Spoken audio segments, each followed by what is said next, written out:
Hi, I'm Jerry Bowyer. Thanks for joining us today. Our guest is someone who has a fascinating idea about the relationship between the genders in our modern world, particularly the impact that it has on men. She's a psychologist who specializes in forensic issues and men's issues.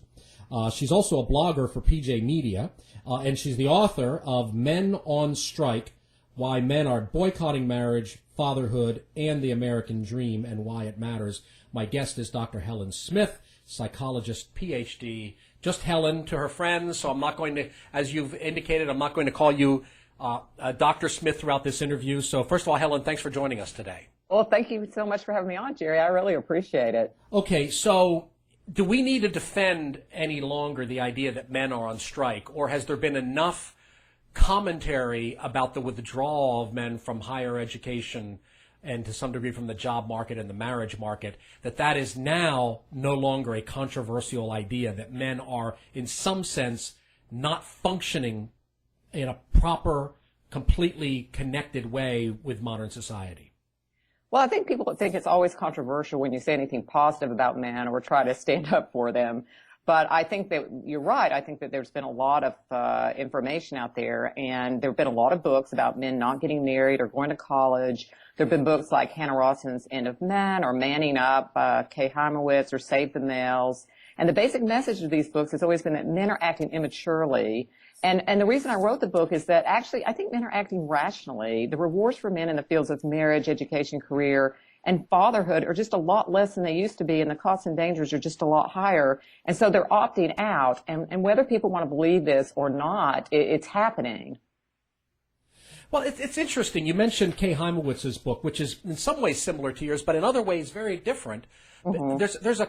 Let's not single her out in particular, but there does tend to be a scoldy tone. And yeah, yes, that's really going to work with men, right? There does tend to be a scoldy tone in a lot of the, what's wrong with men vein, the failure to launch, they're not going to college, they're not participating in the economy. A tone that seems to, interestingly, for liberals, place no obligation whatsoever or no causal effect whatsoever on larger societal factors. No, I mean, I definitely think there is a scolding factor, and I think people are so used to shaming men, and that's very prevalent in the culture. I think that we see, there's so many messages through the commercials, through the media, that men are just no good, and so it's so easy to pick up and say that, yeah, men are worthless, men can't, they're not good fathers. We've got so many messages out there, and I think that's just a really negative thing to be sending to men, and particularly young boys in schools and in society. Going back to some of these books like The End of Men or Manning Up, you're right. The message is basically, you know what, you're doing this because you're just an immature man. And there's a chapter in Heimowitz's book about child man in the promised land, and it's looking at how men just have so many options, and this is why they're doing what they're doing. But my point in my book is that men are not they're not going to participate in a society that is not going to reward them for that behavior. In other words, if you're a good father, a good husband, and you do all of the things you're supposed to do, the society still will go after you if you step out of line in any particular way. In the old days, it was sort of like 50 years ago, a man was head of household, looked up to, treated with respect. And now a married man in many ways is seen as less of a man, not more of one. And it's doubly so if he has kids. We see the whole, he's no longer Ward Cleaver. He's some schlub kid around a flowered diaper bag. And there are huge risks involved in divorce, which is very, very unfriendly to men. When we look at the workplace, the sexual harassment laws and the growth of HR bureaucracies, which are mostly made up of women, these are hostile environments to men. And people don't think about that. They think of hostile environments as only places that things happen to women. There was even an interesting article at Forbes written by Helen Smith, who was one of the contributors. And interestingly enough, he pointed out a study that showed that something like 93% of HRs are made up of women. And a lot of times these women are choosing people to hire who are either unattractive women or attractive men. And so ugly men, the only thing that studies generally care about is, pretty women aren't getting picked for jobs. But what we need to do is look at the flip side. How are men being affected in the workplace? How are they being affected in the family? How are they being, affected in our society? We only look at how women are affected in our society and our culture. We just don't care about how men are affected. And that's why I wrote the book, is to talk about in what ways are men affected. There's a sort of universal theme in 20th century thought, really starts in 19th century thought, of a kind of an idea of a revolution by the victim group against the victimizer group, against the power base, right? So archetypally, the power base is white, male, Christian, phallocentric, logocentric, capitalist. There's this list of the things, imperial, etc., a list of ways in which a certain group of people are said to have victimized the entire world. And then all these different groups have their liberation moment, but the liberation moment doesn't seem to want to stop at a moment of liberation. It seems to want to go on to an inversion, a kind of comeuppance, a kind of now it's your turn. Right. I'm sorry, go ahead. Well, I was going to say, I thought that feminism was supposed to be about equality. I was somewhat of a feminist, or I was very much a feminist when I was younger, and because I had this idea naively that it was about equality, that we wanted to see men and women as equals. Instead, women today want special privileges and no responsibilities, or very little, and they want men to have the responsibilities but none of the privilege. And I think as you point out, there's the problem. You mentioned a number of institutions in which men feel uncomfortable. No, it's actually not a matter of feeling uncomfortable. It's a matter of actually being disadvantaged. There's one you haven't mentioned yet, which is something that overlaps with an interest of mine and of your husband, Glenn Reynolds, the idea of a college bubble, the idea of a higher education system in which the value of the product has become completely dissociated from the price of it. Talk to me a little bit about, what do you call it, Girlington, about the universities as sort of a world hostile to men. Right. I call it Girlington, but actually that's Girlington, yes. Girlington, and that's sort of like Burlington. There's so many women at the University of Vermont, they call the place Girlington as opposed to, Burlington. But yes, it's clever. What's interesting is that men, it's something like 60% almost, reaching 60% women going to college, 40% men. And I think you're right. I think that I don't think it's just the higher education bubble that I know that my husband, Glenn Reynolds, is interested in that, and that he's writing, actually has a new book called The New School coming out about that very topic. But I think that actually what's happening is not only is the commodity much less desirable to men, but I think that the environment itself is actively hostile towards men. So I think you have two things going on. I think you've got a commodity college, which isn't to men as important as it used to be, and there are other things that men are finding to do. And at the same time, I think the discrimination against men in these diversity field, women-dominated schools is also acting as a kind of a barrier to men. A lot of men don't want to put up with it, and people think, well, of course that's not really happening, but people have no idea what men face in our colleges today. For example, they can go into a college today and be charged with any type of sexual harassment or sexual abuse, and there doesn't have to be really proof shown that they've done something. And there are a lot of cases across the country, and I know that Greg Lukianos wrote a book, a very interesting book about some of these things where men actually can be charged with a very low preponderance of evidence for things as, for crimes as hideous as rape. And there are campus tribunals at some of these colleges that just say, you know what, we think you did it and you're out of school. The presumption of innocence doesn't function in these campus tribunals. No, it really doesn't. And there was a really fascinating article written in the Wall Street Journal by, I believe, Judith Grossman, talking about that very issue, where her son was actually accused, and she was a lawyer and was able to help him. But there are many men who are just don't have this type of access, don't have a lawyer or as a mother, and don't have any way to get any help. And I think that even if you get through the tribunal, there's still the tribunal of community opinion. Think about the lacrosse players who were accused of raping Crystal Magnum. Was that the stage name of the stripper who accused them of rape and then later recanted? Can you imagine how these men must feel? It's just in our society, we don't care how men feel. We only care about how women feel. So that's part of that idea that the traditional victim group is given all benefit of the doubt, and the assigned victimizer group is given no benefit of the doubt. Hardly any at all. And the thing is, One of the things that's really hard is that men are not used to fighting back in this way. This is a cultural war. And I think men are used to fighting, for country. They're used to fighting, I kind of tell men when they're not used to fighting women. No, they absolutely. I think fighting women or fighting the bureaucracies that help women, because it's not just women. Like people say, well, you're just trying to blame women. No, what I blame are the unfair laws in the political system that turns against men in this way. It's not, yes, in part it is women. Politicians placate women because they do provide, sometimes a majority of the vote. Well, it's a good point. Then they're fighting women as a symbol, right? Yes. A politician who wants to gain power uses the victimized woman as a symbol to gain power for himself.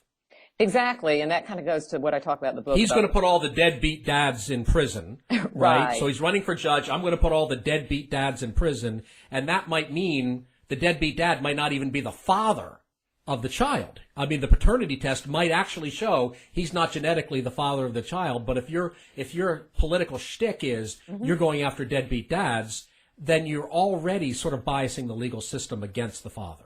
Right, and everybody hears that alliteration, deadbeat dad. It sounds horrible, but here's the reality. The reality is that there are more women out there. The percentage of women is very, very low who actually pay child support. It's something like, 18%. It's very, very low. Right. And of those women who are told to pay child support, there are many more of those women who are in arrears, who don't pay the child support than there are fathers. But we never think of a deadbeat mom because people feel sorry for them. They think there's a reason.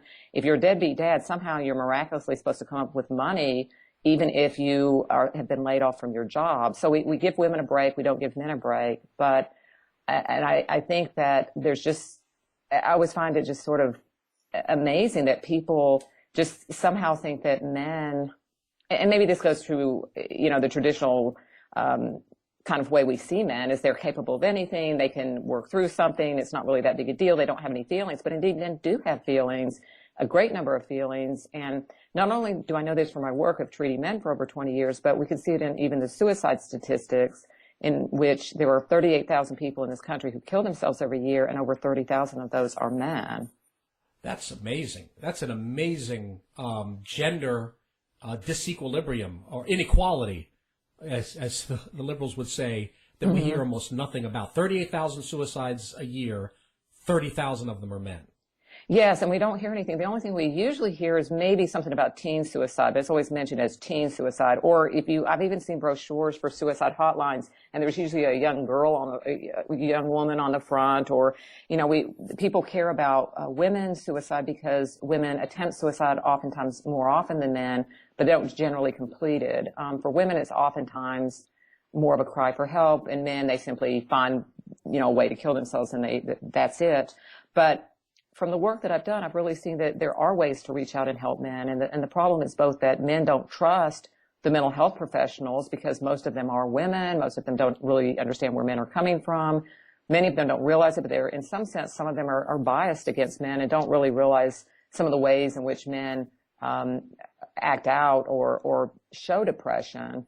One of the interesting things is people think that when a man's depressed, he's going to be like sitting around like a woman, and he's going to be eating bonbons, and he's going to be upset and gaining weight or losing weight or whatever. But with men, they tend to act out more. And I do think there is some tie between some of these men who are severely depressed and mentally ill, who go out on a rampage and shoot up a mall. And that's an extreme example of depression, and how depression turned outward can be have a devastating consequence in our society, and how we really need to focus on this issue, because I think because we tend to ignore men and their problems, we have more and more men who not only are they opting out, as I talk about in my book, but they're also making rash decisions and doing rash things in order to get the kind of attention and resources they need. And it's interesting, it doesn't trigger the usual bells and whistles of if someone is acting out,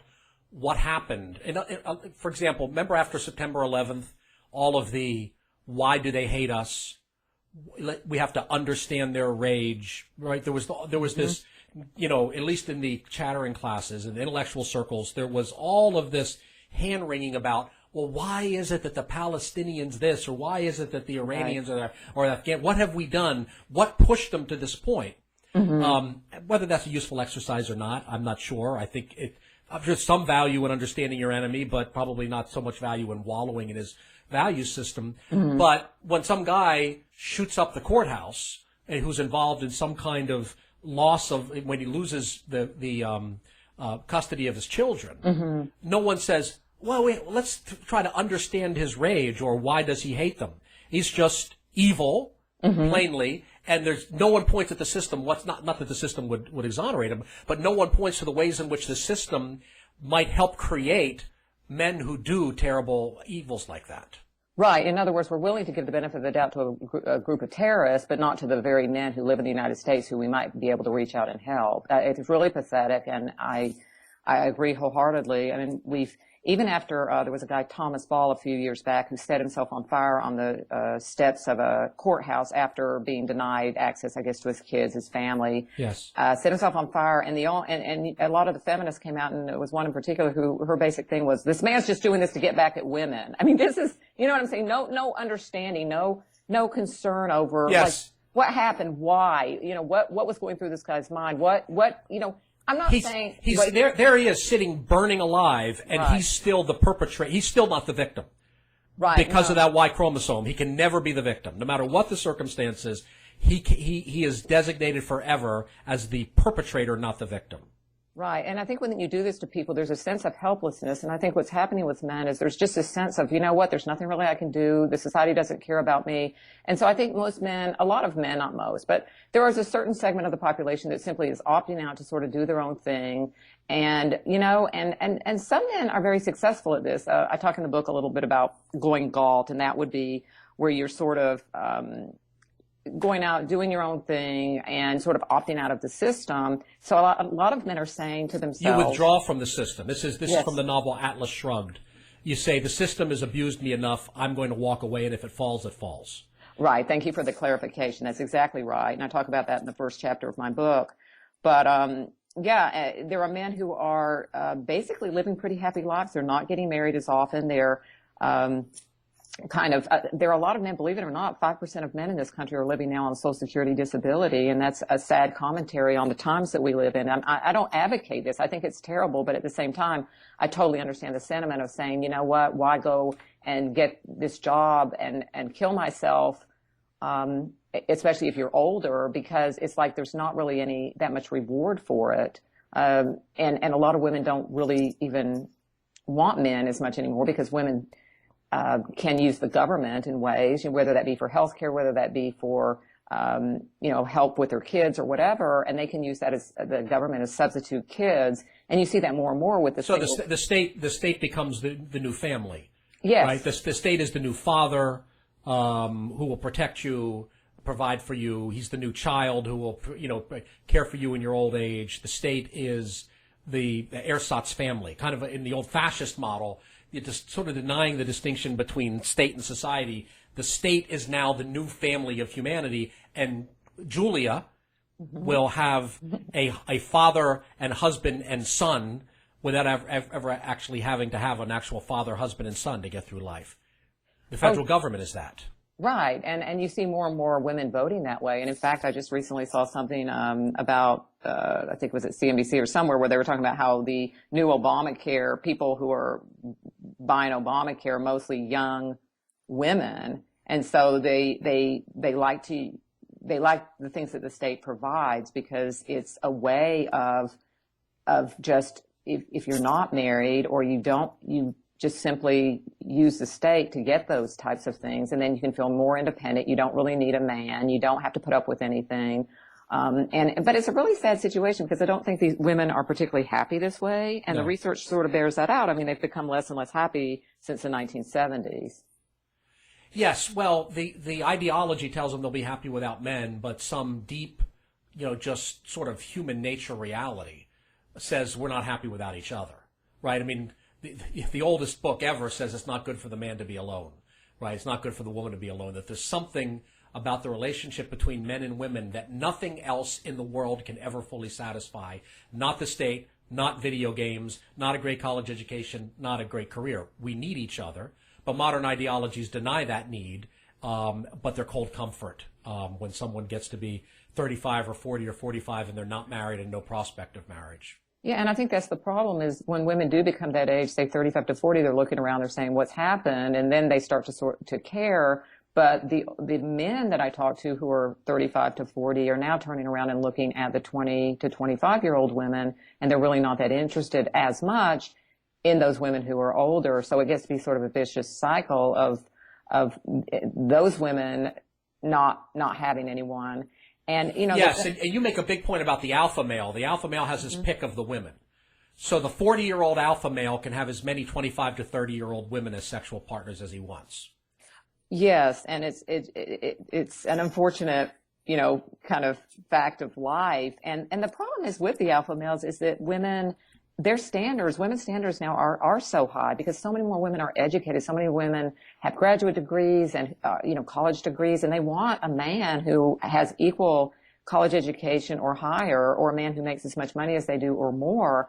But men are making less and less money. They're going to college less and less often. So the pool of those available men becomes smaller. I think it was so fascinating. Like I was at a party the other day and there was one guy talking about how there's no men for women anymore. But I think what it is there are men because we have equal numbers of men and women up to a certain age. But I think what's happening is women are deeming most men undesirable. Those undesirable men kind of drop out. They say to heck with it. There's no hypergamic men, right? Talk a little bit about hypergamy or hypergamy. This is not a word we find often in public discussion, and I think it's an important word. Tell us a little bit about that idea, please.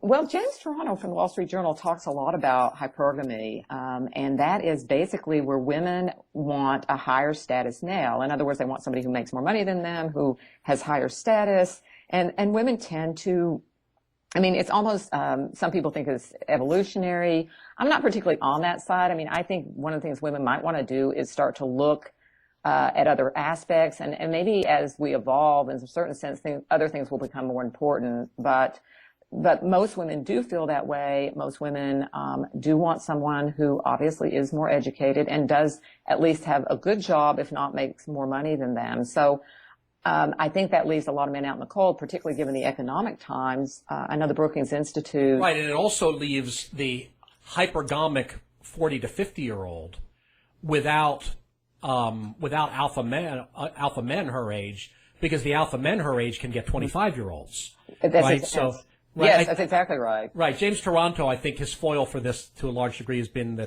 New York Times columnist Maureen Dowd, who's written kind of bitter columns about there aren't any men anymore. Well, it's okay. There aren't any men who are Maureen Dowd's age who want to marry Maureen Dowd, who fit her power couple idea of someone that she can look up to. Well, that's true. But that doesn't mean there aren't men. That doesn't mean there aren't men her age. It just means that you've got a kind of a disequilibrium in the marketplace. I'm wondering to what degree the sexual revolution has helped create this disequilibrium. That if an alpha male can have 5 women kind of on a string, then doesn't that sort of, look, I'm an economist, I look at this in economic terms, doesn't that stop the market from coming to a clearing price, to a point of equilibrium? I think that's part of it. And on the other side, there's the men who are not the alpha males. Those top 20% of men are kind of left out in the cold. In the old days where we had marriage, I mean, most people, because of the culture, because of the society and the mores, we were expected, you know, to get married. So women just looked around and everybody sort of had to pair up. So you just had to find, you know, somebody who, even if they weren't your ideal, good enough. Exactly. Yeah. Well, we don't do that anymore. And then you learn to love them.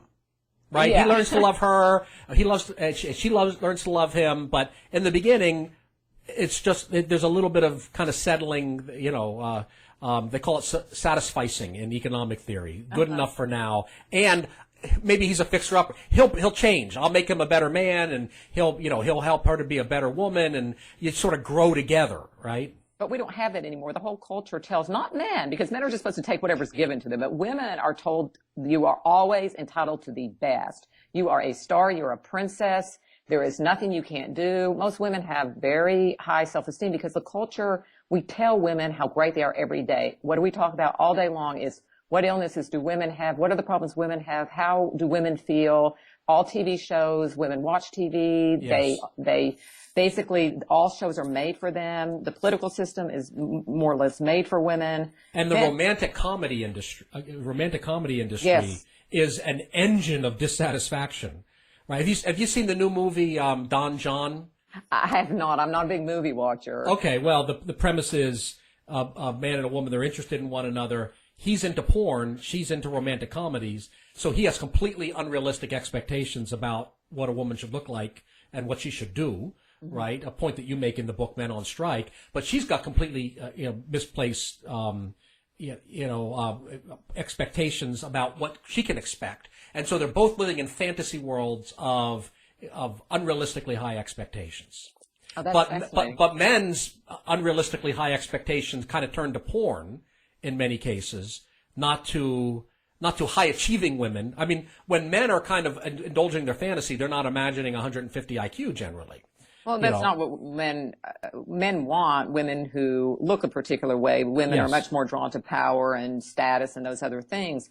But you bring up a good point, which is just that men. We see men using porn as sort of a very negative thing. We have very negative ideas in our society about porn in some sense. But at the same time, with women, we never think about the fact that they're into romantic comedy and how these change their perceptions of how men should be. And why is that okay? But the porn for men is, you always see the women's magazines filled with women questioning, why is a man looking at porn? I mean, I've had women talk to me and they're like horrified that their husband's looking at porn. I'm like, well, every husband looks at porn. Every man looks at porn. There have been studies that have shown that there was one study where they tried to find a man who hadn't seen porn to do a control group when there weren't any. There are, most men, I can't say 100%, but most men look at porn. And in some sense, that's another aspect. Or I'll add in my own defense, or have in the distant past. Yeah. Okay. Well, but it's one of those things that I think, men who do have a harder time getting women, those men who aren't the alpha males now do have access to porn. So I think the fact that there is such easy access to porn. Yes, they have a harem available for free, or for maybe $9.95 if you want a slightly higher quality. Right. I assume that's what it costs. I don't have any direct experience. Right. So there's the Insta harem, right? And that's part of the dropping out. Okay, let's This doesn't start with college, by the way. I mean, this Christina Hoff Sommers, who is in some ways the predecessor to the way you're thinking, or therefore you are in some ways successor, talked about the war on boys as starting long before college. So this is kind of the whole educational system, almost from the beginning, starts to treat boyhood as a disease. I'm the father of 4 boys and 3 girls. Wow. So I've seen from personal experience how boys act differently from girls. And I can see how maybe some teachers, especially women teachers, would look at one type of acting as acting out and another type of acting as acting well, when in fact it's just a gender difference. So I'm wondering to what degree this system is stacked against them way before they get to college, or way before they, get to divorce court, that the system is stacked against them, almost from the first time they go to kindergarten, or from the first time they turn on a television. Well, we can see that from the media reports. I mean, when you see like a little boy who points his finger at somebody and says, bam, and the next thing you know, he's being whisked off to the principal's office, or worse, expelled from the school.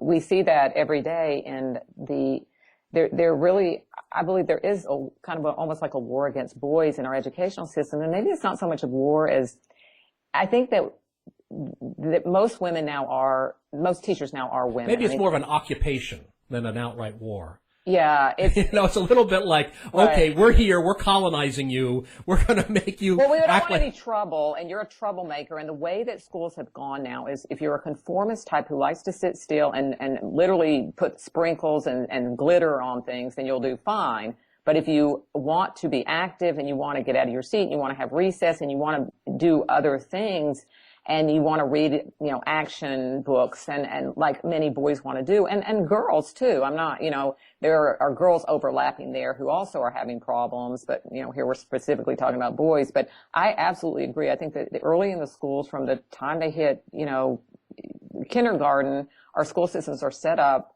as the normal situation is to do what girls do. You want a situation where people sit still, they do rote memory, they simply parrot back. Fill out the forms. Yes. Don't go outside of the line with the number 2 pencil. Right. And boys aren't very good at that. Boys are, they're less well at that than girls. And I think that the teachers penalize them, and they've actually done studies. The London School of Economics did a study, and they actually found that women teachers grade boys based on their behavior, not their merit. And that's unfortunate because, they do it, boys tend to get worse grades, and those worse grades follow them. And that's one of the reasons that you see fewer boys going to college is because their grades tend to be lower. The reason they're lower a lot of times is that they're penalized for their behavior. Is it possible that this isn't all ideology? I mean, you've pointed out a kind of a misandry ideological tilt in our institutions, right? That boys are the problem because of a history of patriarchy and all the other imperialism and all the other isms, which allegedly made the world a horrible place before 1968. But it seems to me that there's also structural elements here, that it is hard for a bureaucracy to not want to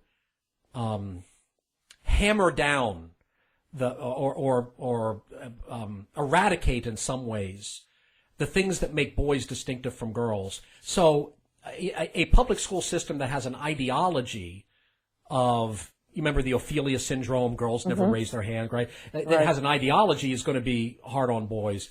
But to be honest with you, as a boy who grew up kind of before that ideology, I mean, I was, in grammar school in the 60s. School was pretty hard anyway.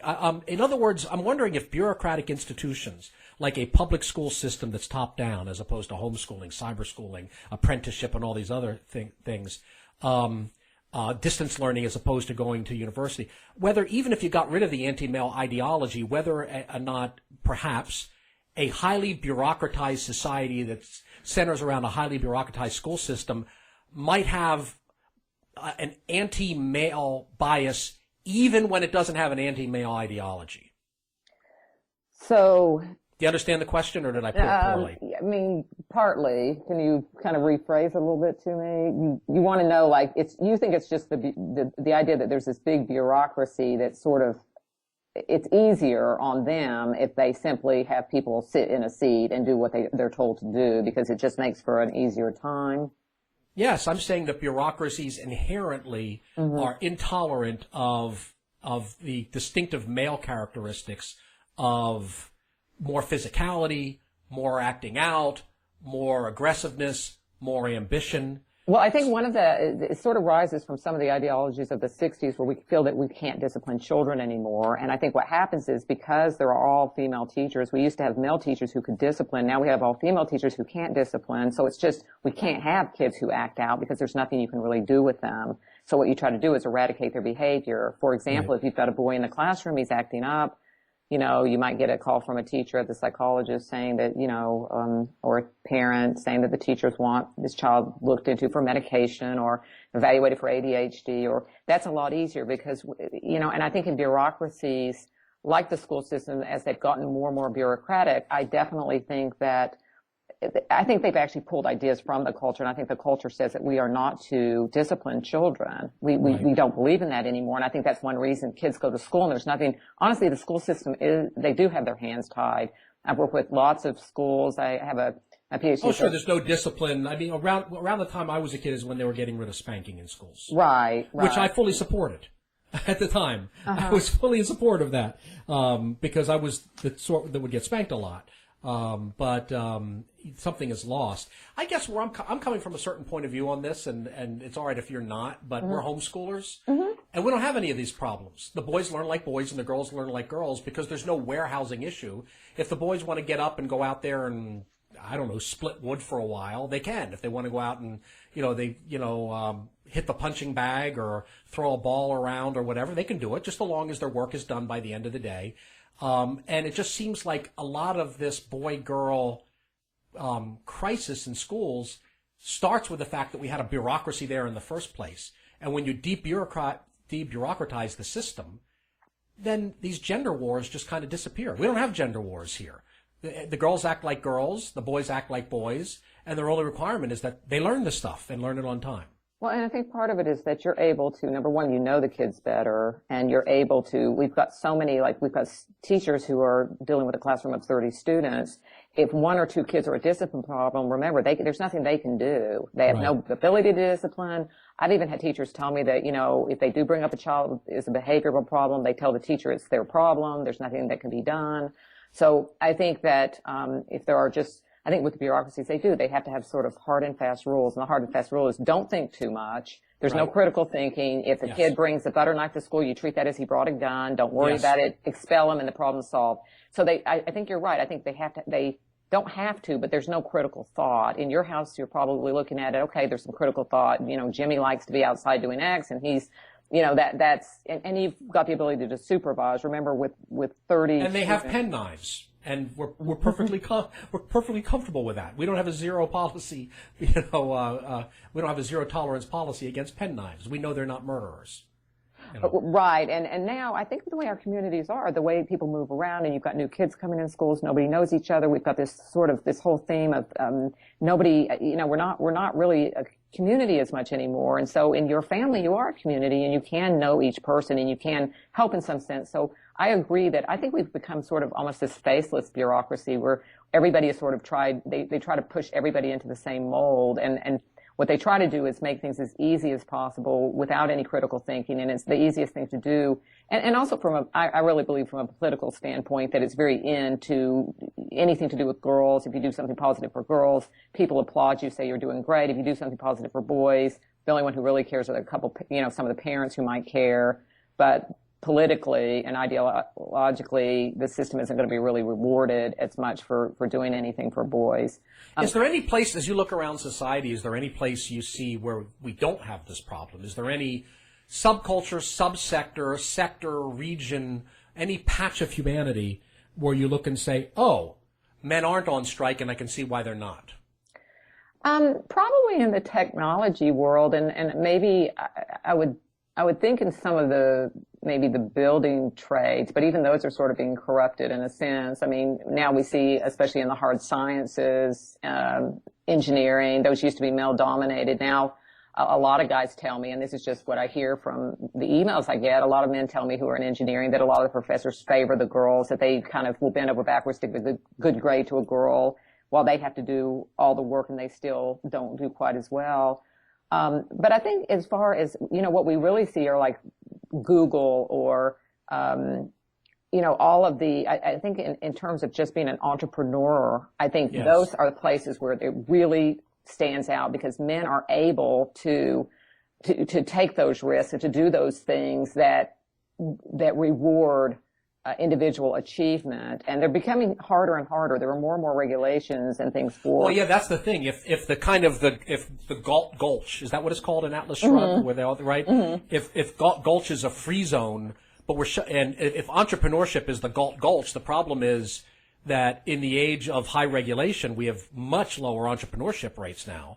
So that's one less city of refuge that the high-achieving man who doesn't want to sit through 4 years of college and all the indoctrination, or through a big corporation and all the HR, gender sensitivity stuff, that's another city of refuge that's kind of shrinking that they can't go to now. It is shrinking. I attended a seminar recently. It was on women entrepreneurs, and what was interesting is one of the experts there was saying that women's businesses in the entrepreneurship are growing very quickly. Men's are, not growing as much. So that does concern me. One of the things, though, is what they consider an entrepreneur for a woman is doing anything that is that women like. For example, doing a blogging on something to do with, mommy bloggers or other areas, or selling things to women. Because I think that women are, women like to buy things. Women have control usually over the family finances. And so those types of things are growing in our economy right now. The things that men do, I think, are not as, are not being paid right. as much. And there's also kind of a hobby farm aspect to this. There's there's a lot of, look, there's an entrepreneur who starts a business and 10 years later it's got 10,000 employees. but then there's someone who does some graphic design at home or some catering or some calligraphy or something like that. Not to pigeonhole women as, always going to No, some of them do fields. some pretty amazing things, actually. They do. That's right. And listen, who am I? My wife is the CEO of a media company. But not all entrepreneurship is created equal. I think when you look at sort of entrepreneurship, meaning the gazelle phenomenon, a business that starts small and gets very big, that still tends to be more men. Although you do have your, you do have some in apparel and food. You have had some success stories, but nothing, say, on the scale of a Google or an Apple or something of that nature. Okay, so what I'm hearing is you're having trouble finding any place in the world where this isn't going on. That the cities of refuge there aren't really many. Well, I think that men are just sort of creating their own refuge and in the basement. I mean, unfortunately, I think that's sort of accurate. Or they've sort of bailed out and they do their own thing. A lot of guys are self-employed and they do. I talk to a lot of guys and they say, I live alone. I have a pickup truck and I just enjoy my hobbies, and they work whatever job they do. And they honestly, a lot of them feel very good about their lives. They feel that, things are going okay for them. But as you were talking before, my biggest worry is how will that deal with the innovation? If we were stopping the innovators from producing, the producers from producing, and we are penalizing those people who are risk takers and who are entrepreneurs and who, have big ideas, we don't want to do that to men, or women. And I think it's a shame because I think those traits, a lot of men do tend to have a lot of those traits and are willing to take a lot of risks. It's sort of it's interesting because people talk about, well, men are all at the top, but they don't notice that men are at the bottom and that women tend to congregate in the middle. Most middle managers are women. The HR departments are women. And I wonder if you ask women, okay, we're going to trade off. You're going to be at the very bottom and a few of you will be at the top. Would you take that trade and let men all be, not all, but mostly be in the middle? And I don't. Right. That's the Rawlsian wager, right? If you be familiar with that idea in political philosophy, sort of the liberal political philosopher says, imagine you're not born yet and you get to choose what kind of society you're going to be born into, right? And the idea is you could be at the top or you could be at the bottom. What do you choose? And Rawls argues, well, everyone's going to choose the welfare state where there's no one gets really rich, but then no one gets really poor. I think there's other problems with that, namely that the diminution of freedom is itself a harm. But there's a kind of idea that people tend to be more frightened of the bottom than they are inspired by the top. I believe that because I think most people, maybe they think they're not able to reach the top, and so they figure I'll at least get what I can get. I think that even looking at our political system, that's sort of what's happening. People would rather take the chance that, okay, I can get some, supposedly free health care, and I can sort of make it in today's world. Sure, I may not be at the top, I may not even be middle or anything, but at least I'm not going to be at the bottom. What would you say to someone like me who's basically given up on this problem? Given up? Given up. I read your book and I see N.K. Himowitz to some degree and Christina Hoff Sommers, and I say they're fighting the good fight, but I think this ideology and these bureaucracies are unreformable. So I just, drop out in the sense of we homeschool, we're entrepreneurs, we don't have anything to do with any of it.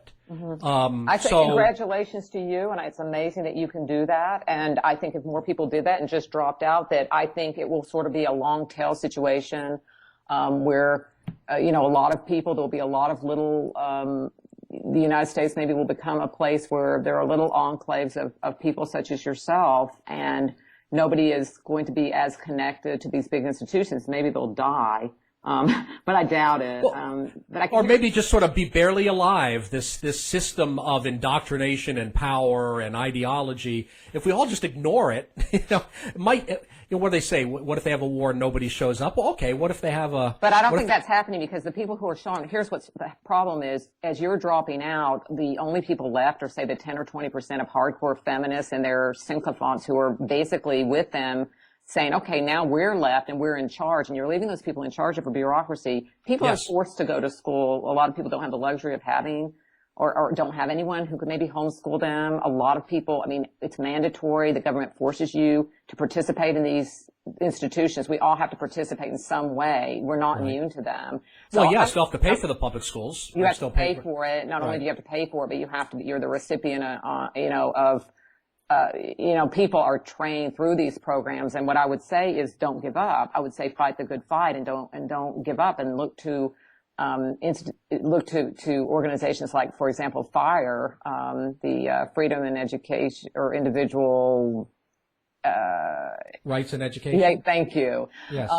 But that is a great organization. When I tell a lot of young men who write me, maybe to contact them, because those are organizations that can help. And I would also say, don't let women control the dialogue. Don't let women don't stand back as a man. Or believe it or not, I get many women who care fiercely about these issues, who stand up for men, who, people think, well, it's just, women don't care. Well, some of them do care. They have sons, or, even some of them, it's not even a matter. People say to me, I don't have sons. I have a daughter, but I believe in justice. And I think that if you believe in justice and you believe in fairness, that you will stand and fight. So there aren't men who have to set themselves on fire on the courthouse steps, and there aren't men in our society who are committing suicide at a rapid rate with nobody that cares. And there are school systems that see the value in young boys who sit in class and are 7 years old, who are going to be put on medication, which I'm not against medication. I'm at all, but I don't want. Right, but there's certain percentages. If 60% of the boys are on Ritalin, then who's crazy, the boys or the schools, right? Exactly. And I don't want to live in a society that says that's okay, I'm opting out. I can't opt out of that. And I'm glad you're not opting out, but I'm still opting out. No, you know what? It's each his own. But Right. I think that, to listeners out there, I'm hoping that, I think when some speak up, that's often good enough. And I do see men fighting back. I see it every day. I have men who write me about the things that they're doing. I see men writing op-eds about what's happening. They're on the internet. They're speaking out. There's a lot of men's rights activists out there on the web. And we are speaking out. I've read your book. I'm passing it around, and we're doing a column about it. So I'll at least try to reform the bureaucracy that much. So because of that, I don't believe you're opting out. I think you're just choosing to use your talents to get other people's views out there, and I thank you for that. I guess I'm influenced by your husband, Glenn Reynolds, and the David versus Goliath. It's like, any system that's obsolete is going to fall eventually. The way I help reform that system is by replacing it. By doing the best in my little way to replace it with something better. But the column's not about what I'm doing. So it's about what your book is saying and about what you're finding, and it's fascinating research. By the way, I haven't read all of it. I've read almost all of the book. So if this question indicates that there's a part that I didn't read, which is I kind of read the last chapter and then everything but the last chapter. I read books sort of back to front and then front to back. So if I miss this, that's fine. But I'm not seeing anything about kind of a discussion that I've heard a lot about lately about men opting out of church. Oh, yes. Do you have anything in the book on that, or do you have thoughts on it? I have thoughts on it. Unfortunately, after I've talked to a lot of large national Christian shows, and that's one of the things that we talk about. And there isn't a big thing in the book about that. But there's a terrific book by David Morrow, who wrote a book called Why Men Hate Church. Yes. And he talks a lot about these issues, about the feminization of churches and how, and I think even the Jewish, I think Glenn had a post about the Jewish congregations. A lot of men are going over to the Orthodox.